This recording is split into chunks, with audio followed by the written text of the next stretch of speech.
All right, our first action is going to be a lat row. Now the lat muscle is right here, coming from the low back, spreading upward, sort of a V shape right here, and most of the activity we're going to feel back in this area. And lat rows are a very classic activity, and so I'm going to use the things that you would have in home. Instead of a bench, you probably don't have a bench at home, but you probably do have a chair. And the best chair would be one that would have no arms to it. Maybe it has a back, and that's perfectly fine. Now this is not the full size of a bench, but it's going to work perfectly well for our actions of the lat row.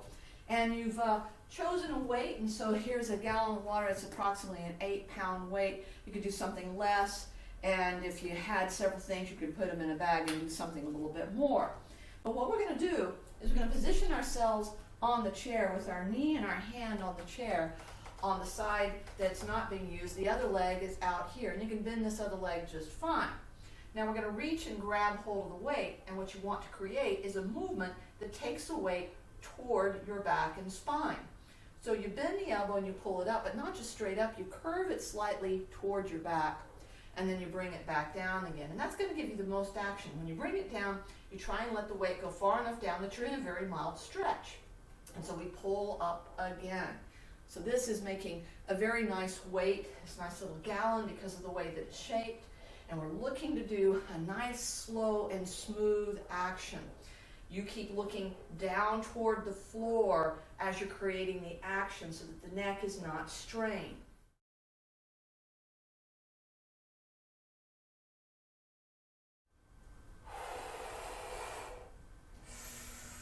One more of those.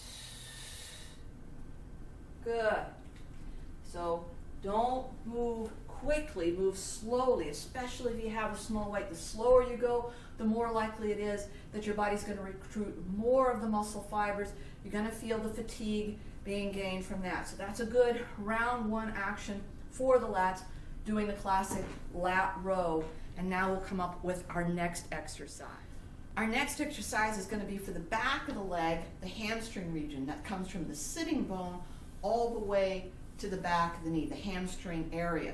There's many different things that we can do to activate the hamstring, but a favorite of mine is called a good morning. So it's a great action, and typically, although you can do it without any equipment at all, if you have a broomstick, or in this case, this is a closet rod, then you have exactly what you need to get your body in a good position to do the action. Now again, if you don't have the closet rod, great way to do it is just to cross your arms or place your hands right at the shoulders. But if you have something like this, a stick of some sort, it's placed around the back of the neck like so. Now you could pad it with a towel or something like that if you found it to be uncomfortable. The action we're going to create will be spreading our feet relatively wide, so wider than hip distance is good. And we're going to be going over into a forward bend. So the action is to keep the legs straight as we come forward into the forward bend.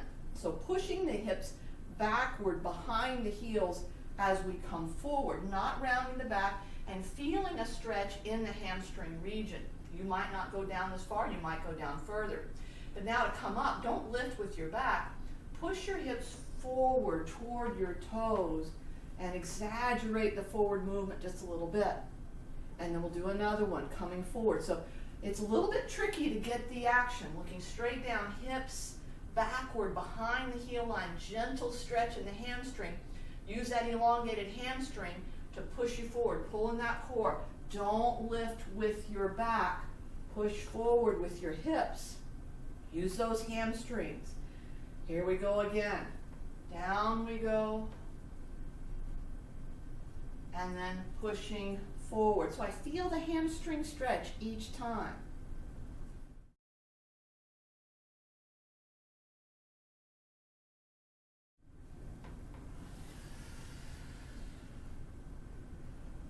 There we go. And we'll do one more. And you may find that you're going down a little further because you're stretching those hamstrings. Good. All right. So that for the hamstring area is the good morning action using a lovely closet rod. Okay, let's get ready for our next exercise. So we're back to the upper body, and again we're going to be using the chair in place of the bench as a prop. And this is going to be for the back of the arm here, called the triceps muscle. It goes from the elbow and into the shoulder. There's 3 pieces of it, a long portion of it, but the other parts of the tricep muscle are working to straighten the elbow. Now we could do it with our heavier 8-pound weight, but we could also choose to do it with a lighter weight than that heavy one. So maybe something like a 4-pound weight instead of the 8-pound weight. We're going to be in a similar position as we were for the lat row, and our arm is going to be in a different position. So we're going to hold the elbow up and relatively close to the body. Again, my hand and knee on the non-use side is there, and I can bend this outer leg if I need. But my elbow goes from a bent position to a straight position. That's why we got to make sure this top is completely closed. You will be looking down and then straightening back. We don't lower the arm except with the bend of the elbow. The rest of the upper arm stays pretty much parallel to the floor, level with the back. Breathing deeply. If you go slow and smooth, you'll find that there's going to be plenty of activity even with a lighter weight than what you're used to.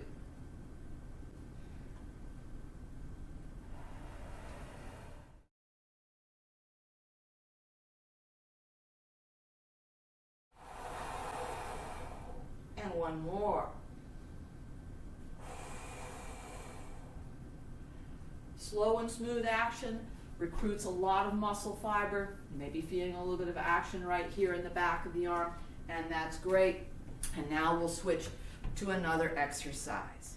Now we're going to create a great action for the core, and I know a lot of people do sit-ups and crunches for the core, but that can have a negative effect on the neck and the low back as well. And I like to do things in the core that create a very strong contraction of the abdominal core and back core at the same time, and that a perfect work for that would be the forearm plank. But there's several different ways to do a forearm plank, and so we're going to start with something very simple for our first round, and then we'll increase the intensity level of it. So think of this first round in certain situations maybe as a progressive warm-up, and we'll find that we'll be able to create even stronger actions in later rounds of our activity. But what we're going to do is we're going to come down onto the floor, and if you don't have a yoga mat or a workout mat, then a rug down would be pretty fine with that, or maybe a sheet or blanket or towel down. If you need extra padding under the knees, then put a little bit of extra underneath the knee area. But we're going to come face down all the way flat. And we're going to be weighting on our elbow. But it's really important that we put the elbow directly under the shoulder. I see a lot of people with their elbows out wide, and that jams into the shoulder, irritates the neck, or the arms too far forward. So let's bring it so that we're right there. And one of the better ways to figure out what your shoulder distance is to create a position where you're down and you're taking your arms and folding the hand around each arm, and that will tell you your shoulder width, and then you just got to put the elbow directly under the shoulder to reduce your tension. So we're going to come down, place those forearms down, and grab and make sure that we're shoulder distance wide and that we've got a direct line shoulder over that elbow. Now we could have the arms out like a train track so that the wrists and elbows and shoulders are equally wide. We're going to broaden the back of the chest, and we're going to pull our body forward toward the front edge of the mat, keeping the pelvis down, and initially we want to feel a little bit of stretch right here in the front of the core. So the pelvis pressing down will naturally engage our glutes. We pull forward, but we broaden the back of the chest, and we pull the shoulder blades down, lifting the top of the head upward. Now take a deep breath in, and on your exhale, look down, push onto the knees, and crunch your ribs. It's going to pull your pelvis up, but don't lift very high. You're going to feel the action in the abs. And then come slowly down and pull forward. And any time you need to rest, you can just take the arms forward and then reset yourself back up again. So inhale, and then exhale, look down and crunch, ribs toward navel. And down again. Let's see if we can do 10 of these. Pull forward, inhale. Remember, if you're coming up really quickly, you're missing out on some of the action. So we hold, we sustain a little bit.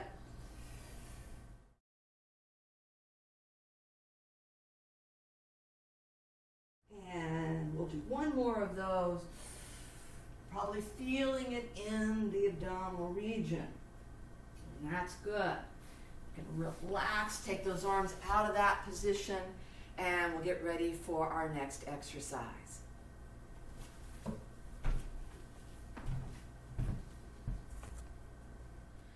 Now our next exercise is really great. It doesn't require any props at all, but you know what? Sometimes having a prop for a squat, like a chair, is a great thing. Squats can be very helpful for developing the structure of both the front and back of the leg. They're good for engagement of the core, but they can be a little bit irritating to the knee. So if you have some knee trouble with that, don't let yourself squat down too far. You can also put a ball against a wall area and let yourself lean back into the ball. But I'm going to show you a way to use a chair to give you a nice measurement of activity in the squat. Now most of the time when we're doing a squat, we get away with certain things, and I see it all the time. A person begins to go into the squat, they might have their legs relatively narrow, only hip distance wide. That's going to put an excessive amount of strain into the knee region. The knees might try and flare outward, and it's not going to be the best advice for the body in that situation. Another thing I tend to see is a person, maybe they do have a good foot stance, but they start to come down part way, and they go the rest of the way down, bending through the upper body. That's not the best way to do it. We want shoulders and hips to come down at the same amount. There is a little bit of a forward bend, but not an extreme amount. The knees will be moving past the midline of the foot, but not beyond the point of the toe. So a good squat is not going to be forcing us strongly forward so that we're cramming and we don't come up on our toes. We keep our weight back on our heels. Now the chair is a great way to regulate how far you're going, and you don't have to touch the chair. But if you're going to use the chair, it's a great thing because the chair is typically going to have feet that are wider than your hips, and so you spread your feet out to about the width of that chair. You keep your chin upward, you can engage the core, you put the weight back at the heels, and remember, your arms can be useful as you go into the squat, and if you want to touch the chair but don't rest, and then come back up again. Now maybe you're only going to be able to come part way down and not even get close to the chair, but that's okay. The chair is just there, and if you come down into the chair and plop into it, well, that one doesn't count. You must not rest in between the action, okay? So chair or not, we can have the hands forward, easier, crossed over, or at the shoulder for a little bit, and yes, you can use a weight, but this time I'm not going to show the weight activity. So we're going to have the weight back at our heels, feet a little wider than hip distance, so hip distance would be here, a little wider than hip distance, and we're going to do 10 squats. So weight shifting back, arms can go forward, and then back up again. So the inhale, and then exhale coming up.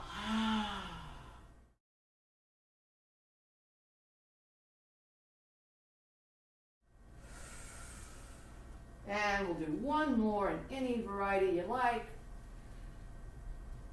And that's good. All right, excellent. Let's get ready for our next exercise. All right, our next exercise is going to be for the shoulder region, specifically the muscle known as the deltoid, and this is going to be the front piece, also known as the anterior deltoid. We're going to be creating an action which is going to draw the arms up. Either the arms stay parallel to the floor, or another method would be to angle the elbows up in a V-shape action.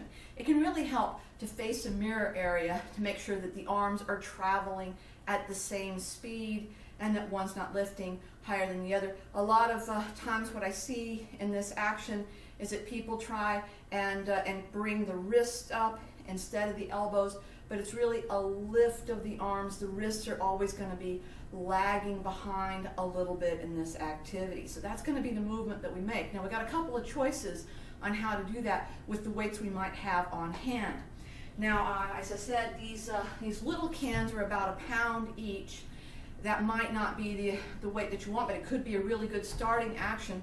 And we could touch the ends of the weights close together like so, and then pull upward. As I said, the arms could be asked to be level, or we could lift the elbows higher. The wrists stop below the chin. We don't pull them up higher than that.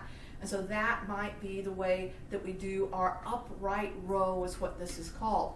But if you're wanting heavier weight, you may have to resort to say, well, okay, I'm going to use this, but I only want 4 pounds of it. Maybe you have a couple of those half-gallon size things, or quart-size things. Instead, though, what I'm going to do is I'm going to put this in a bag. It's a nice, new, and heavy and sturdy bag, and then use both handles of it to create the activity that I want to create. So in this situation, I'm going to have my fist, so the natural way to hold it like this is not the correct rotation of the arm. I want a bit of an inward turn so that my elbows naturally flare outward. So let's brace the core, take a deep breath in, and it's on the exhale, either level or we bring the elbows up higher.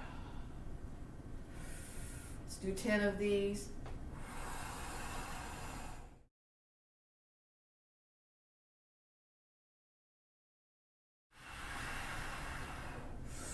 One more. Good. All right. Now, we've done one round with all these activities. We're going to start on a round 2, but don't forget to hydrate. Might be a good time to take a bit of a break, grab something to drink, so keep your body nice and hydrated as you work out. All right.